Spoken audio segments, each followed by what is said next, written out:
Yeah, so hello everyone, Hitesh here and today we're gonna talk about the Loki Season 2 Episode 2. I hope आपने इसका first episode देखा होगा और अगर नहीं भी देखा होगा तो एज यूजुअल पुराने सारे के सारे एपिसोड एंड उनके सीजन के लिंक्स भी इसी वीडियो के डिस्क्रिप्शन में मिल जाएंगे, जहां से जाकर आप उन्हें चेकआउट कर सकते हैं। वैसे मेरी माने तो एक बार एपिसोड 1 को जरूर देखिएगा, क्योंकि मैंने उसमें सीजन 1 के 6th एपिसोड में हुई एक इम्पॉर्टेंट कॉन्वर्सेशन को एक्चुअल वीडियो क्लिप्स के साथ as it is word by word उठा करके रख दिया है। And the only reason is that आपको ये सारी चीजें क्लियर हो सके कि आखिर समय के अंत में ही रिमीज ने जो डील लोकी और सिल्वी को दी थी उसके पीछे का रीजन क्या था। So now without wasting any time चलिए आते हैं इस कहानी की मेन स्टोरी लाइन की तरफ। यहाँ पर वक्त दिखाया जाता है 1977, इट्स अ सेक्रेट टाइमलाइन और जगह दिखाई जाती है London UK. As per the last episode, docs जो कि टीवी की नई कमांडर थी, उसने अपने X5 नाम के एक मिनट मैन को सिल्वी को पकड़ने के लिए भेजा था, मगर काफी टाइम बीत जाने के बावजूद भी अभी तक X5 अपनी टीवी वाली टाइमलाइन में नहीं आया था। तो इसी बात की तहकीकात करने के लिए मोबियस और लोकी आ चुके होते हैं इस सेक्रेट टाइमलाइन में, जहां पर X5 यानी कि जो पुराना मिनट मैन था वो इस टाइमलाइन में बन चुका था एक बहुत ही बड़ा मूवी स्टार। इसका नाम होता है ब्रैड वुल्फ। आज इसकी एक नई मूवी का प्रीमियर भी होता है, इसी वजह से काफी सारे सेलिब्रिटीज वहां पहुंचे थे।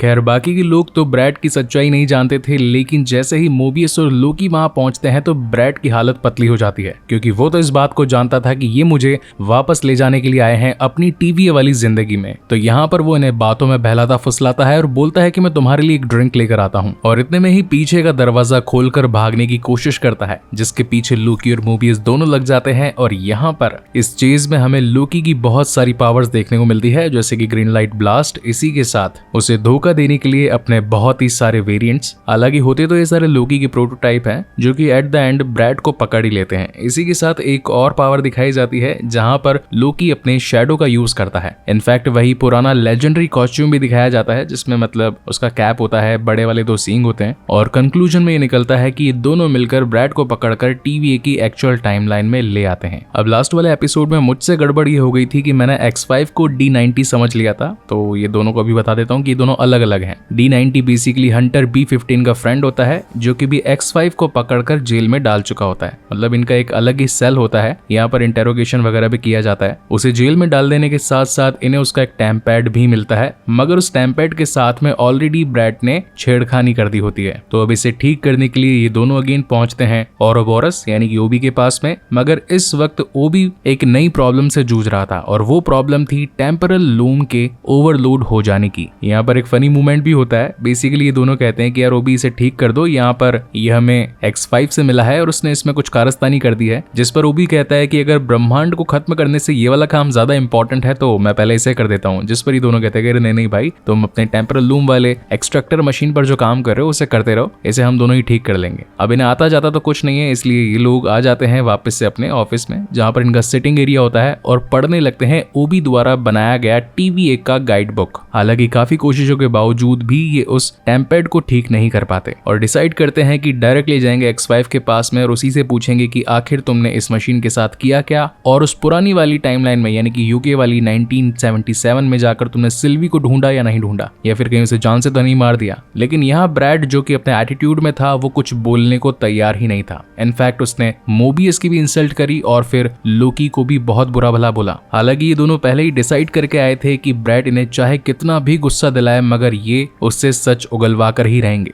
मगर ब्रैड था जो चुप होने का नाम ही नहीं ले रहा था। उसने लोकी को ये तक कह दिया कि तुम्हारी मॉम फ्रीगा की मौत भी तुम्हारी वजह से हुई, और मोबियस तुम्हें क्या पता कि एक सेक्रेट टाइमलाइन में रहना इस टीवी से कितना अच्छा है, तुम्हें तो ये तक नहीं मालूम कि तुम्हारा पास्ट क्या था। जिस पर मोबियस को गुस्सा आ जाता है और वो खींच के ब्रैड में एक झापड़ मार देता है। लोकी से शांत करवाकर वहां से बाहर ले आता है। इसके बाद ये चलते चलते पहुंच जाते हैं फूड सेक्शन में। बेसिकली यहाँ पर काफी सारी पाइस पड़ी थी, तो एक लाइम पाई उठाते हैं, दोनों आपस में एंजॉय करने लगते हैं। इसी के साथ इन दोनों के बीच में ही एक डीप कॉन्वर्सेशन होती है, उसे बिल्कुल शॉर्ट एंड क्रिस्प में एक्सप्लेन कर देता हूँ। लोकी का ये कहना था कि उसका गुस्सा ही उसका सबसे सबसे बड़ा दुश्मन है। इनफैक्ट 2012 में जो एवेंजर्स के खिलाफ उसने जंग छेड़ी थी वो भी इस पृथ्वी को अपना बनाने के लिए, वो भी सिर्फ और सिर्फ गुस्से की वजह से छेड़ी थी, क्योंकि वो थॉर को अपने आप से नीचे समझता था। इसी गुस्से में आकर उसने टोनी स्टार्क यानी कि हमारा आयरन मैन उसे एवेंजर टावर से नीचे भी फेंक दिया। इसी की रिवर्ट में मोबियस बताता है कि ब्रैट ने उनसे जो कुछ कहा वो बेसिकली सच तो है। मैं अपनी टाइम अपने पास्ट में जाना तो चाहता हूँ, लेकिन अगर वो यहाँ से बेहतर हुआ तो मैं अपने आप को कभी माफ नहीं कर पाऊंगा कि आखिर मैंने ये इतनी जिल्लत भरी जिंदगी क्यों झेली। और फाइनली ये दोनों डिसाइड करते हैं कि एक और नया हथकंडा आजमाया जाए। वहीं सीन शिफ्ट होता है ओबी पर, जो कि एक्सट्रैक्टर को पूरा बनाकर पहुंच चुका होता है टेम्परल लूम में। अब लास्ट वाले एपिसोड में उसने यहाँ के शटर्स को बंद करने के लिए एक कोड लगाया था, लेकिन वापस से उन शटर्स को ओपन करने के लिए जब वो पासकोड लगाता है तो यहाँ पर एक एरर आ जाता है जो कि होता है इनवैलिड टेम्परल ऑरा। और जब तक शटर्स ओपन नहीं होंगे आगे तक नहीं पहुंचा जाएगा। आगे नहीं पहुंचा जाएगा तो एक्सट्रैक्टर को फिट नहीं कर सकते, और अगर एक्सट्रैक्टर फिट नहीं होगा तो जो सारी की सारी टाइमलाइंस सेक्रेट बन चुकी है, यानी कि शाश्वत समय रेखा अलग अलग विभागों में विभाजित हो चुकी है, उससे पूरा का पूरा ब्रह्मांड ही खत्म हो जाएगा। एंड द सोल्यूशन इज जो क्रिएटर है यानी कि हु ही रिमेन्स, उसी का ऑरा लगेगा इसे फिर से ओपन करने में, जो कि इस वक्त यहाँ पर नहीं था। यानी कि पूरी तरीके से ब्रह्मांड खतरे में। यहाँ बातचीत करने के लिए लोकी और मोबियस पहुंचे तो ब्रैट के पास में थे, मगर लोकी ने धोखे से मोबियस को सेल के बाहर ही भेज दिया और अंदर से गेट को लॉक कर दिया, क्योंकि ब्रैट ने लोकी को बहुत बुरा भला बोला था और अब बारी थी लोकी का उससे बदला लेने की। टीवी वालों के पास में एक खास मशीन होती है जिसकी मदद से वो डिफरेंट काइंड ऑफ शेप्स बना सकते हैं और उसमें किसी को भी अटका सकते हैं। तो ऐसा ही एक शेप बना दिया था लोकी ने और वो ब्रैट को दबाया जा रहा था। लोकी उससे पूछता है कि मैं जानता हूँ तुम जब उस टाइमलाइन में थे तुम जरूर सिल्वी से मिले होगे, लेकिन बार बार ब्रैड मना कर रहा था। इस वजह से लोकी को गुस्सा आ जाता है और वो उस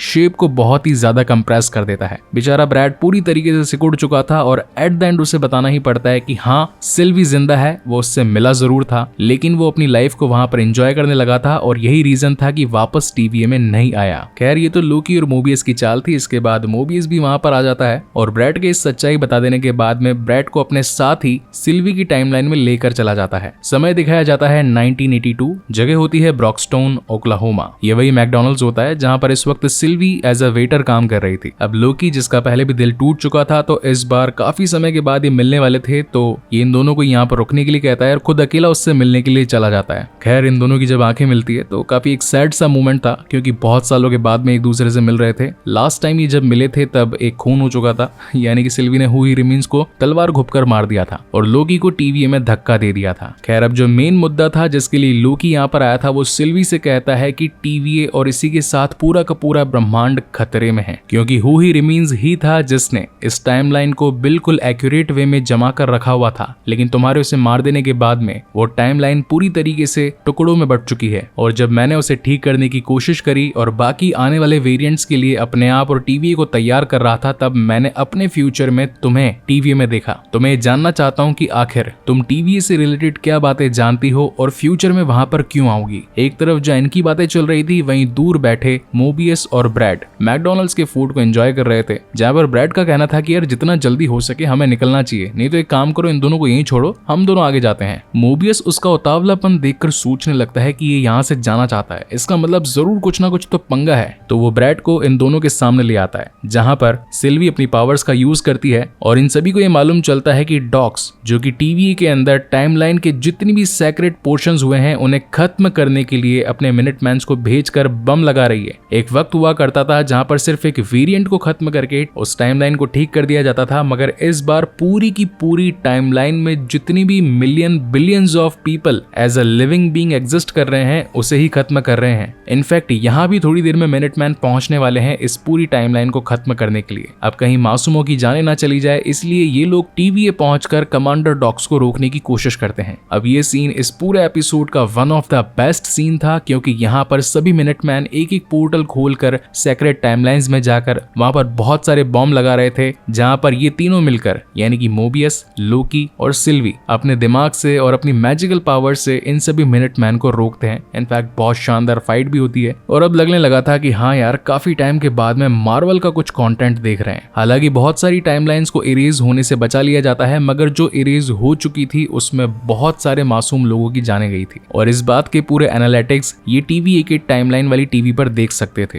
अब सिल्वी को लगने लगता है कि एक तरफ जहां लोकी सभी को बचाने की बात कर रहा है, ऊपर से टीवीए ने इतने सारे लोगों को मार दिया, तो फिर मैं लोकी का साथ क्यों दूं? और वो बिना उसका साथ दिए वापस से अपनी टाइमलाइन में चली जाती है। अब अगर इस सीन को ध्यान से देखें तो यहाँ पर सिल्वी के हाथों में वही वाला एक अपग्रेडेड टैम्पेड होता है जो कि हुई रिमीन्स के हाथों में भी था, और ये हमने इसके सीजन 1 के 6th एपिसोड में भी देखा था। अब वो इस टैम्पेड के साथ क्या करने वाली है वो तो इसके अगले एपिसोड्स में ही पता चलेगा, और इसी तगड़े सस्पेंस के साथ ये शानदार एपिसोड यहीं पर खत्म होता है। इसके 3rd एपिसोड पर भी काम चालू है और वो वीडियो भी जल्द ही आपके पास आता ही होगा। सो तब तक के लिए keep watching and stay safe. मिलते हैं अगले वीडियो में।